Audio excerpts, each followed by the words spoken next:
Salut chers amis internautes, bienvenue sur Pourquoi pas et merci de nous retrouver. L'aventure se poursuit bien entendu, nous parlons d'amour. Aujourd'hui nous avons une fois de plus une question qui vous fera certainement réfléchir un tout petit peu. Vous avez été victime d'une séparation, vous avez été victime bien entendu d'une trahison en amour et on essaiera de comprendre ce que ça fait lorsqu'on est bien sûr blessé, lorsqu'on a été bien sûr trahi. On va essayer de voir tout ça avec nos invités qui sont avec nous sur ce plateau. Alors, je commence par ma gauche. On vous appelle comment, madame? Je m'appelle Cécile Gounadon. Alors, Cécile, ça va? T'es mariée? Non, je ne suis pas mariée. Pas encore. D'accord, mais tu as été quand même blessée une fois. Ah oui, une fois. Et c'est sûr que ça t'a fait perdre les kilos. Ah oui, ça fait vraiment mal. Ça fait mal. D'accord, on va en parler tout à l'heure. Et puis, à ma droite, je suis avec un autre monsieur. Lui, on vous appelle comment? Yannick King. Yannick. Oui. Alors, on retrouve trop de Yannick dans le domaine sentimental. Ça veut dire que c'est ton terrain. MDR. D'accord. Alors, tu as déjà été blessé une fois. Tout à fait, oui, comme tout le monde. Comme tout le monde. Oui. D'accord. Ça veut dire que tu sais un peu ce que ça fait. Oui, je vois. Très bien, on en parle donc tout à l'heure. Voici la question d'aujourd'hui, mesdames et messieurs. Si vous avez déjà été blessé une fois en amour, dites-nous ce que vous ressentez. Dites-nous ce que vous avez au plus profond de votre cœur. Commençons par la charmante demoiselle. Qu'est-ce que ça fait donc, la séparation, la rupture sentimentale? Quand tu l'aimes, et puis la séparation, ça vient du mensonge. Surtout chez moi, ça fait vraiment mal. Parce que quand la base, c'est le mensonge, ça fait vraiment mal. Et quand tu te rappelles de vos moments, il n'est plus là, vous n'êtes plus ensemble, ça fait un peu mal. Et puis on se demande si on peut trouver encore quelqu'un qui aura les mêmes comportements comme lui. Mais pas encore le mensonge. Le mensonge ne sera plus dedans. Donc ça fait vraiment mal quand ça arrive comme ça. Ça fait vraiment mal.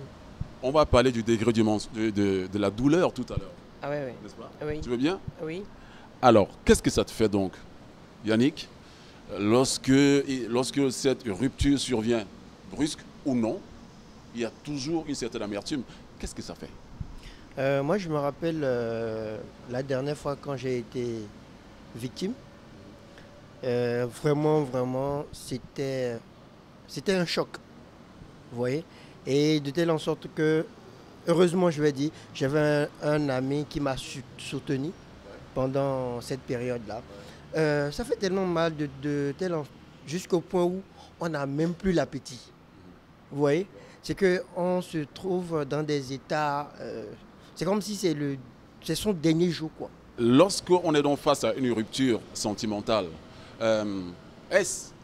alors on a mal pourquoi? Parce qu'on a peur tout simplement de ne plus avoir un complice, on a peur de ne plus avoir des relations sexuelles continuelles, ou alors il y a le fait de se dire que notre partenaire va se retrouver dans les bras de quelqu'un ou bien de quelqu'un d'autre.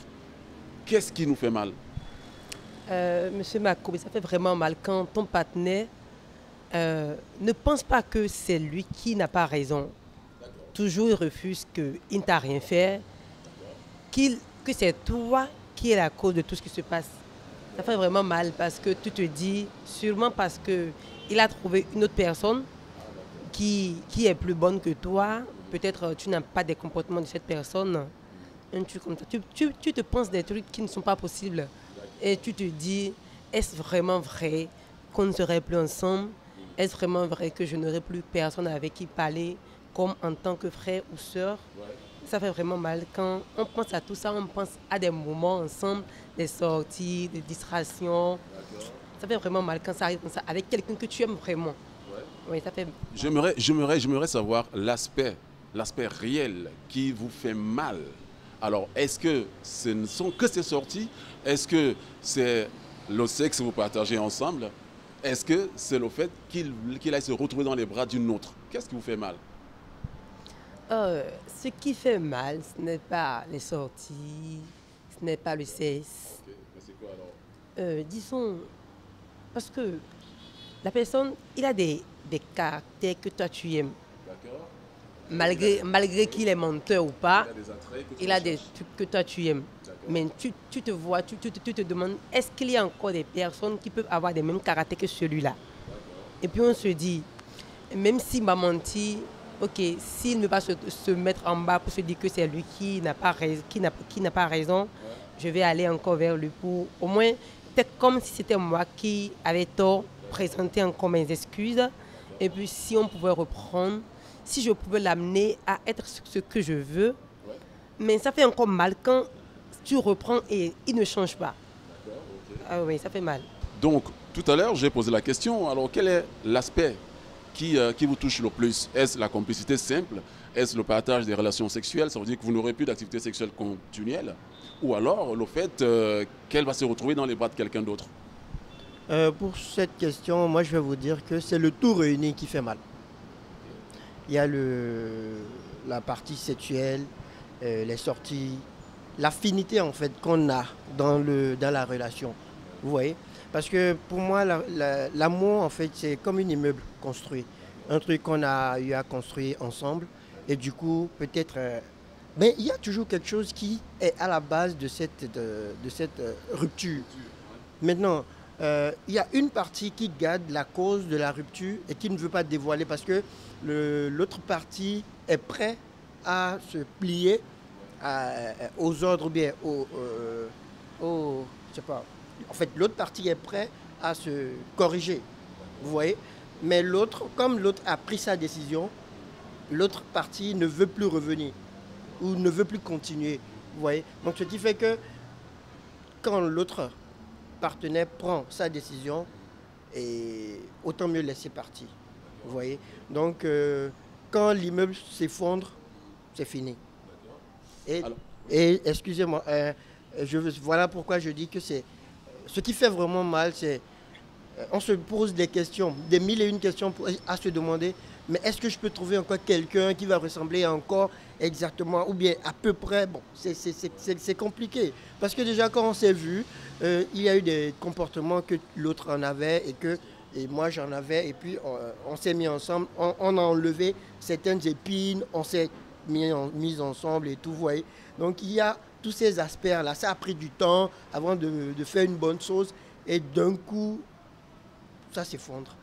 Voilà tout ce qui fait mal. D'accord, mais il faut qu'on soit unanime sur le fait que c'est pas toujours la durée qui fait la relation. Non. Voilà, c'est pas toujours parce que vous avez passé 6 ans ensemble que ben voilà. Alors, donc je reviens à toi. Alors, est-ce que tu me diras que c'est le fait donc que la décision vienne de lui, l'homme, qui te ronge, qui te hante, qui te fait mal? Parce que n'oublions pas qu'il y a parfois, ça vient de la femme. Et on se demande pourquoi est-ce qu'elle prend la décision. Alors chez toi, c'est quand la décision vient de lui, c'est inattendu. Il décide de partir sur le coup. Oui, c'est un truc comme ça. Mais quand la décision vient de lui, et il n'arrive pas à comprendre que c'est lui qui est à la base. Surtout souvent quand tu sors avec des hommes qui ont un peu le cerveau, au niveau, ils comprennent beaucoup le français. Quand tu veux l'amener à la raison, il te met des paquets de français pour t'embrouiller. Et puis là, toi-même, tu comprends que cette personne n'est plus à ton niveau. Il veut déjà partir complètement. Et puis, on ne force plus. Parce que quand tu forces, tu deviens esclave de l'amour. Quand tu commences à forcer, tu deviens esclave de l'amour. Et puis, la personne même, il sait que celle-là, sans moi, elle ne peut plus rien. Et puis, ça devient pire qu'avant. Ce qui te faisait avant, et tu voyais ça mal, ça va devenir encore plus pire parce qu'il va te faire encore plus mal pour te montrer que lui n'est plus à ton niveau. Exact. Donc, tranquillement, quand tu veux te plier vers lui pour lui dire « Ok, est-ce qu'on peut reprendre ?» et il n'est pas prêt, il ne donne pas la tête, calmement, tu laisses. Mais ça fait vraiment mal quand on veut être encore en relation, on ne voit pas l'image de cette personne dans l'autre. Genre, c'est comme ça on voit maintenant des relations à intérêt. Parce qu'on te dit, si ce n'est pas lui, il n'y a plus l'amour. Peut-être c'est comme si ton cœur est lié à lui et puis il n'y a plus quelqu'un d'autre. Tu vois un homme qui te fait la cour, il te dit, toi, tu n'es pas mon problème. Actuellement là, ce n'est pas l'homme. Or, c'est homme ton problème. Tu veux une relation, mais pas avec celui qui est devant toi, celui qui n'est plus là. Exactement. Donc c'est un truc comme ça qui arrive. Ah oui, c'est ça. D'accord, très bien. Alors Yannick, est-ce que tu es de son point de vue? Un peu oui. Un peu oui, parce que moi, la dernière fois, quand j'ai été victime, c'est comme je vous ai dit, c'est que j'ai donné le maximum de tout ce que je pouvais et de tout ce que j'avais en fait, financièrement comme sentimentalement, vous voyez. Mais quand elle a décidé, j'étais obligé d'accepter. Quand bien même... Ça venait d'elle, là. Oui, ça venait d'elle. Parce que quand bien même que je faisais des trucs qui me dépassaient pour elle et pour son entourage, vous voyez, parce que l'amour, ça va au-delà de cette personne avec qui vous êtes. Il y a les frères et sœurs, si vous voyez, il y a aussi toute une famille, vous voyez. Donc voilà. Mais quand la décision est venue d'elle, moi, je ne pouvais plus changer cette décision parce qu'elle s'est focalisée sur cette décision. Et aujourd'hui, parce que moi, je dis after party. Après, je peux vous assurer qu'elle n'est plus avec ce monsieur-là aujourd'hui. Ah bon? Bah ouais, Mais ouais. comment vous savez? Mais oui, parce que quand ça se coupe comme ça, soit au niveau de l'homme, Chacun cherche l'idéal de son côté. C'est-à-dire, toi, tu cherches l'idéal, elle également cherche l'idéal. voilà. Et puis surtout, quand l'homme sait que la faute ne vient pas de lui et qu'il n'est pas à la base de cette rupture, c'est vrai que vous ne vous voyez plus, mais il est derrière toi. Pour voir jusqu'où ça irait. Vous voyez? Et bon, ça crée beaucoup d'autres problèmes qui fait qu'on n'a plus le sentiment. Vous voyez? C'est parce que l'autre a été très blessé et l'autre peut-être parce que c'est à cause du matériel. Vous voyez? Mais il y a beaucoup de choses. Et s'il revient du jour au lendemain, enfin, il revient là, te dire que je veux qu'on reprenne, tu l'acceptes? Oh, je préfère rester comme ça parce que je ne veux plus. Les mensonges, je n'aime pas. Quand un homme marié veut te faire la cour, tu dis, je suis marié, j'ai 2 enfants. Ça, ce n'est rien. On peut continuer. Tu sais que tu seras dans tel rang des femmes. Mais on te ment que je ne suis pas mariée. J'ai un seul enfant qui est avec ma maman. Et puis, on mélange les mensonges. On te met dans la douce. Toi-même, tu es là, tranquillement. Dans tes mensonges, tu te dis, ça là, c'est mon copain. Tu as quelqu'un qui te dit, quel est ton copain? Tu appelles son nom. Elle dit, lui, mais il y a une femme. Quoi? 2 enfants. Oh, ça commence comme ça. Ça fait vraiment mal comme ça. Tu lui poses la question, il dit que tu as entendu ça ou que c'est faux. Et les mensonges, s'il revient maintenant, moi, je préfère qu'on soit amis ou soit qu'on soit des amis de sexe. Ah oui. Ah oui, le sexe, c'est fini. Sinon, c'est fini parce que entre lui et moi, j'aime quand il me prend au lit. Et j'aime tout de lui quand même, j'aime tout de lui-même. Mais le mensonge, quand tu parles de lui, quelqu'un te dit, mais celui-là, mais il est marié, oh, il m'a dit qu'il n'est pas marié, ça fait vraiment mal. Mais si actuellement il revient, lui-même il sait que ce n'est plus comme ça ne sera plus comme avant. Ça ne serait que le sexe. Et c'est fini. Parce qu'il sait te prendre. Donc, oui, sex partner. Donc, si elle revient, te dire, on peut repartir sur de nouvelles bases. Ben, tout de suite, si elle revenait, elle me dit, bon, voilà, Yannick, ça y est. Ben ouais, moi, je suis pas...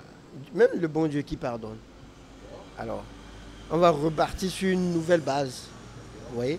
Donc, c'est ça. L'homme est prêt à pardonner, la femme, elle n'est pas prête et elle ne sera jamais prête à pardonner.